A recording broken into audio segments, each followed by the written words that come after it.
టాలీవుడ్ ప్రముఖ hero Nitin Robin Hood అనే సినిమాలో హీరోగా నటిస్తున్నాడు. ఈ సినిమాలో నితిన్ కి జోడీగా యంగ్ బ్యూటిఫుల్ హీరోయిన్ శ్రీలీల నటిస్తోంది. యాక్షన్ సస్పెన్స్ థ్రిల్లర్ బ్యాక్డ్రాప్ లో ప్రముఖ డైరెక్టర్ వెంకీ కుడుముల తెరకెక్కిస్తున్నాడు.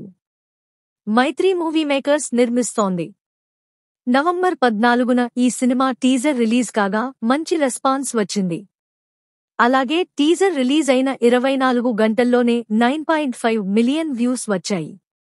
అయితే Robinhood release date social media వేదికగా చిత్రయూనిట్ ప్రకటించారు. క్రిస్మస్ కానుకగా డిసెంబర్ 25న వరల్డ్ వైడ్ గ్రాండ్ గా రిలీజ్ చేస్తున్నట్లు తెలిపారు. అలాగే ఈ విషయానికి సంబంధించిన పోస్టర్ కూడా రిలీజ్ చేశారు. ఈ పోస్టర్లో లూటింగ్ స్టార్ట్ ఫ్రమ్ డిసెంబర్ 25 అని పేర్కొన్నారు. అలాగే టీజర్ కి మంచి రెస్పాన్స్ వచ్చినందుకు థాంక్స్ తెలిపారు. ఈ విషయం ఇలా ఉండగా గతంలో డైరెక్టర్ వెంకీ కుడుముల నితిన్తో తెరకెక్కించిన భీష్మ సినిమా మంచి హిట్ అయ్యింది. కానీ భీష్మ తర్వాత నటించిన Check, Maestro, Rang De, Macherla Niyojakavargam, Extraordinary man చిత్రాలు ఫ్లాప్ అయ్యాయి. దీంతో వెంకీ కుడుముల రాబిన్హుడ్తో హిట్ కొట్టాలని నితిన్ బాగానే శ్రమిస్తున్నాడు. టీజర్తో ఆకట్టుకున్న నితిన్ థియేటర్లలో ఎలా అలరిస్తాడో చూడాలి.